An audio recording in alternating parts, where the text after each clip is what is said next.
Today we are going to hear the story of Samuel and the story of David.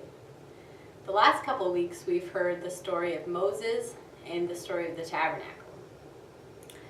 Moses led God's people through the waters of the Red Sea to freedom. And God promised to bring his people, the Israelites, to the promised land, which was flowing with milk and honey. Now, while they were wandering in the desert, they realized that they needed to know the best way to live. When they were slaves back in Egypt, Pharaoh was the one to tell them when to eat, when to sleep, when to work. But now they needed to know the best way to live. So God gave them the 10 best ways, which we also call the 10 Commandments. And he wrote these on 2 tablets of stone. And these were so special to the people of Israel that they wanted to keep them safe and take them with them wherever they went. So God told them to build an ark and cover it with gold. And they put the 10 Commandments inside. And then God told them to build a tabernacle around the ark. This way, when people would come inside, they would be able to get ready to come so close to the ark and so close to God's presence. When God's people finally did come into the promised land, they chose a spot named Shiloh, way up in the mountains, to put the ark.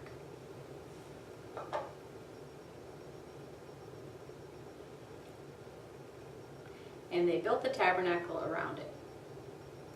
God's people settled to live in the hills around the ark. There were 2 people, one named Hannah and her husband, whose name was Elkanah, and they lived nearby in Ramah. And each year they would travel to Shiloh to pray. Now Hannah wanted to be a mom. So one year she was praying so intensely that one of the priests got a little worried and went to check on her. He asked Hannah, "Can I help?" And Hannah said, "I want to have a baby." So Eli, who was the priest, prayed with Hannah. And the next year, Hannah did have a baby. They named this baby Samuel. And the name Samuel means one given by God. Now, Samuel grew up, and when he was old enough, he went to live with Eli the priest and learn how to take care of the ark. And every year, his mom and dad would visit them. And they would bring Samuel a new coat to wear. And every year she had to bring a bigger coat because Samuel kept growing bigger and bigger. One night, while Samuel was asleep on his mat, he heard something. He heard a voice saying, "Samuel! Samuel!" Samuel thought for sure it must be Eli, so he went to Eli, but Eli said, "I did not call you, go back to sleep." And the next night he heard it again, "Samuel! Samuel!" So he got up and went to Eli, and Eli said, "I didn't call you, go back to sleep." This happened 3 times. Eventually, Eli said, "Samuel, it must be God who is calling you. So next time when you hear your name, say, 'Speak, God, your servant is listening.'" So Samuel went back to sleep. And he did hear the voice again, "Samuel! Samuel!" So he sat up and he did just what Eli had told him. He said, "Speak, God, for your servant is listening." And God said to Samuel, "The people of God are going to lose the ark in a battle. And when Eli hears about this, he's going to be so sad, he's going to die of his grief. So the next morning, Samuel went to Eli and he told Eli God's message. And it came true. The ark was lost in a battle. And Eli died of grief when he heard the news. Now, with the ark gone and the priests gone, Samuel went back to Ramah to live with his mother and father. But God stayed very close to Samuel, and Samuel really became a leader of God's people. They called him a judge or a prophet, and this meant someone who can hear God and give his message to the people. So as Samuel got even older, the people of God began to ask for a king to lead them. Other nations had kings, and now they were a free nation, so they thought they needed to have a king. Well, Samuel didn't know what to do, so he prayed about it and he asked God. And God said to Samuel, "Go find a king for my people." So Samuel started to look for the right person, and as soon as he met Saul, he knew that Saul was the right person to become king.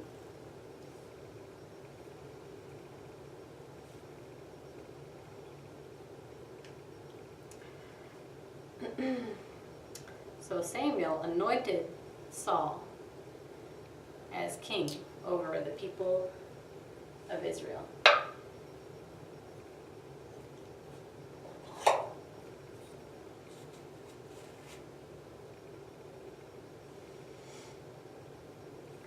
Now, Saul was a good king. He led the people and he led the armies.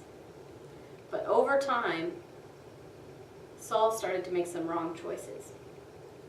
He did things like stealing treasures from foreign lands. He stopped listening to God's voice. So the Spirit of God left Saul. And God told Samuel to go find a new king for the people of Israel and anoint him. So Samuel went to the house of Jesse. And he found Jesse's youngest son, David. And as soon as Samuel saw David, he knew that he was the next one to be king of Israel. So even though David was still a very young boy, Samuel anointed David as the next king after Saul.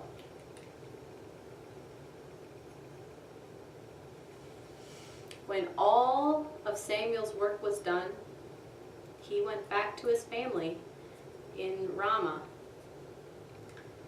And when he died, all of the people from all of the tribes of Israel came and they wept tears of joy and gave thanks to God for the life of their prophet Samuel.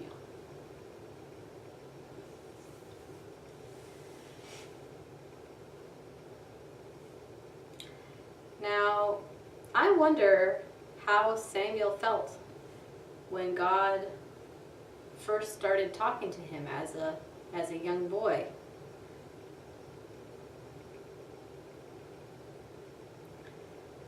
And I wonder how Samuel felt when the ark was stolen and Eli died.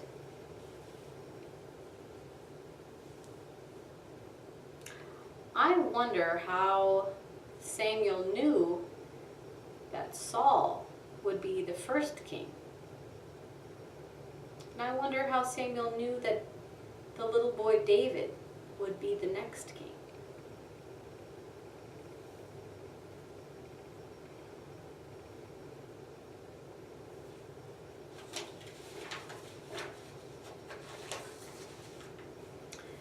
Now, so many important things happen as David grows up and becomes king that we're going to tell you about them today.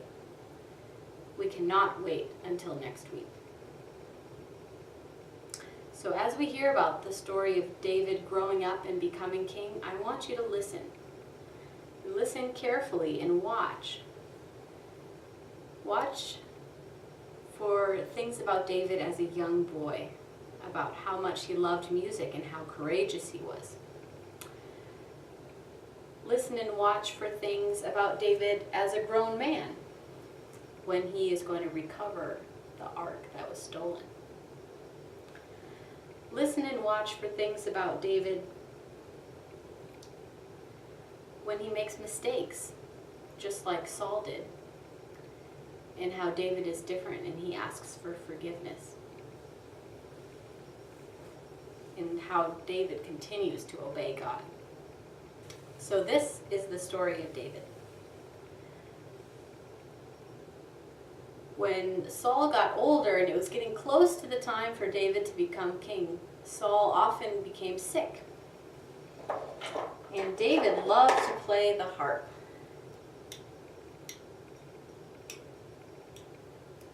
So he would take the harp and he would play music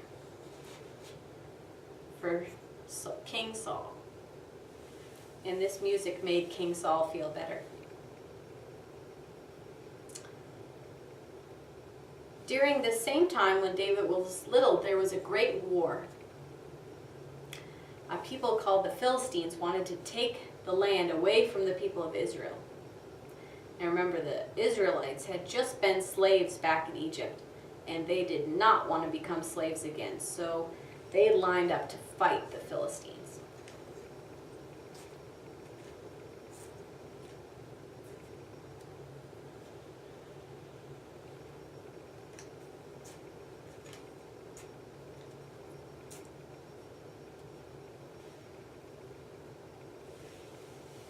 Now a tall man, a giant, who was a Philistine, came to the front of the line, ready to challenge God's people. But none of them were brave enough to fight Goliath. When David heard about this, he decided that he would fight Goliath. So he came to the front of the line. And they tried to put armor on him and a helmet and boots and give him a sword, but he was so little that it all just fell off. So all that David brought with him was his shepherd's staff, his slingshot, and 5 smooth stones.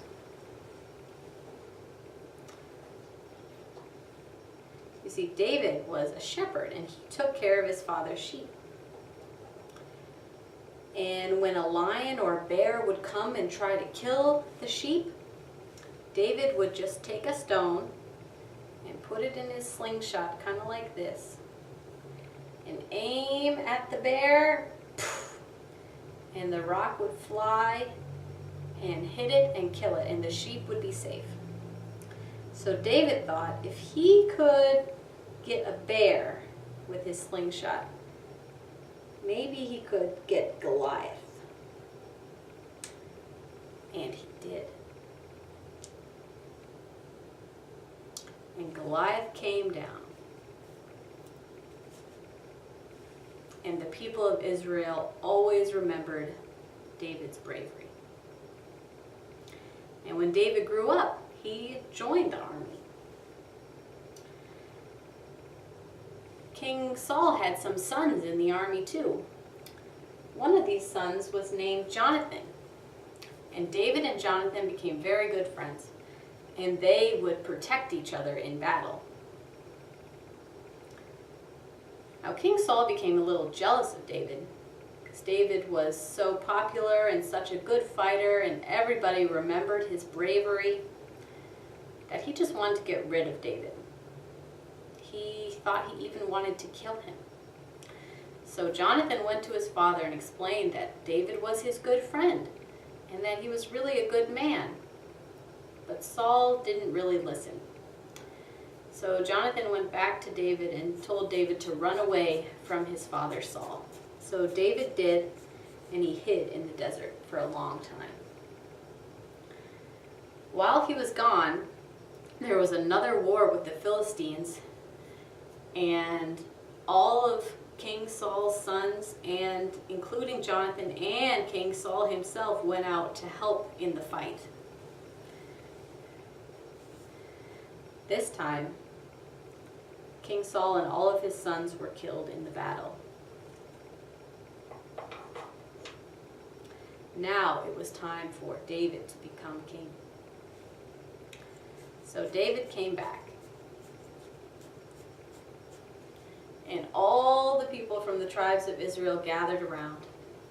And they brought the crown to David and said, "Now you will be the shepherd over our people."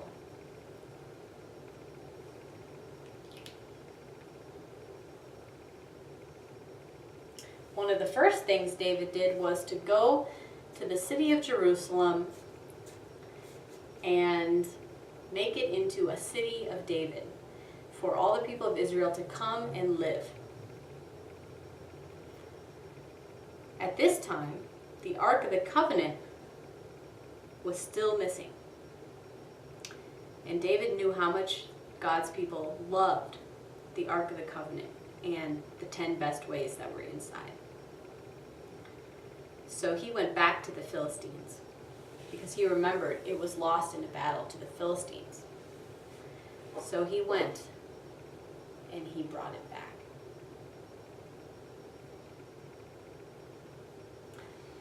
And instead of putting it back at Shiloh in the mountains, he put it in the city of David in Jerusalem. And he built the tabernacle once again around the ark. Since they had a real city now, David wanted to build a temple made of stone. The tabernacle was made of fabric and it wasn't very strong. It worked, but David wanted to build a strong temple of stone for the ark. But God spoke to David and he said, "You are not the one to build my temple. Your son Solomon, who will be the next king, will build it." And we're going to hear the story of Solomon building the temple next week. But there's just a little bit more about David's story that we need to hear first today. One afternoon, David saw a beautiful woman named Bathsheba. And she was so beautiful that he wanted to have her as a wife. Now there was a problem. Bathsheba was already Uriah's wife, and David had his own wife. But David got a little greedy. So he sent Uriah into the battlefield, and Uriah was killed. And David took Bathsheba as his second wife. Now, God was not at all happy with David. So he sent one of his prophets, Nathan, to tell David a parable. Now, I wonder if any of you have seen this before. Maybe there's even something like it in our room. That's right, this is a parable box. Let's see what's inside.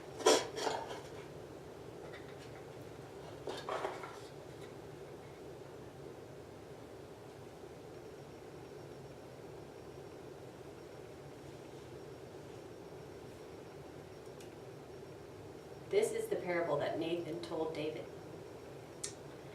There once was a rich man and a poor man living in the same town. Now, the rich man had many sheep. And the poor man only had one sheep. But the poor man loved his sheep. He played with his sheep, and he even let his sheep eat at the dinner table. He let his sheep sleep in his bed. He loved his sheep almost as much as one of his own children. One day, a guest came to stay with the rich man, and the rich man wanted to make him dinner, but the rich man did not want to kill one of his own sheep. So the rich man took the poor man's sheep.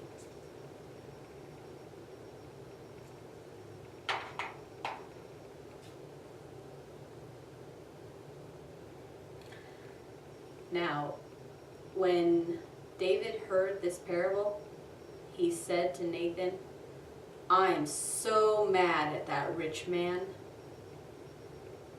That was just a horrible thing. He should pay the poor man 4 times what the sheep was worth. Maybe he should even be killed." And Nathan said to David,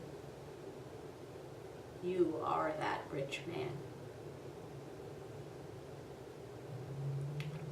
And David realized that he had stolen Uriah's wife. Even though God had given him all of this and made him king, he still took something from a poor man. David was very sorry. He asked God for forgiveness. But he thought, maybe what I've done is so bad, God is just going to kill me. But God did not kill David. Eventually, David and Bathsheba had some children. Their first son got sick and died. Their second son they named Solomon.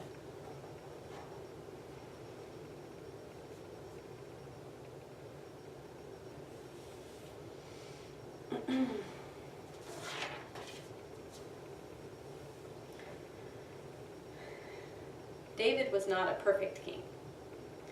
He made some mistakes, but he did ask for forgiveness, and God did forgive him. Eventually, David died, and Solomon became the next king. And Solomon did build a temple in Jerusalem for the Ark of the Covenant.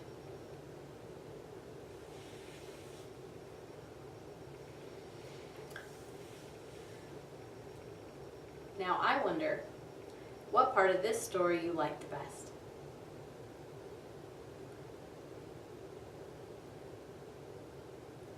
I wonder how David felt when he was so little and the prophet Samuel anointed him as the next king.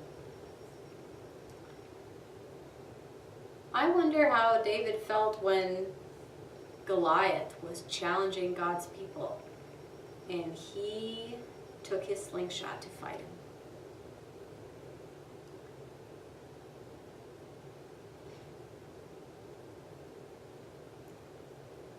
I wonder how he felt when he was able to get the Ark of the Covenant back.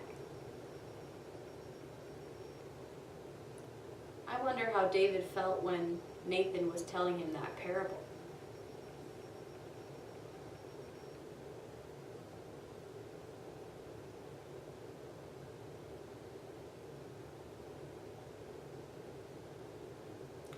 I wonder how David felt when God told him that Solomon was the one who was going to get to build the temple for the ark.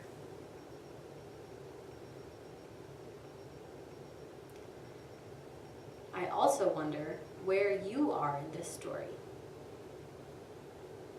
What part of this story might be about you?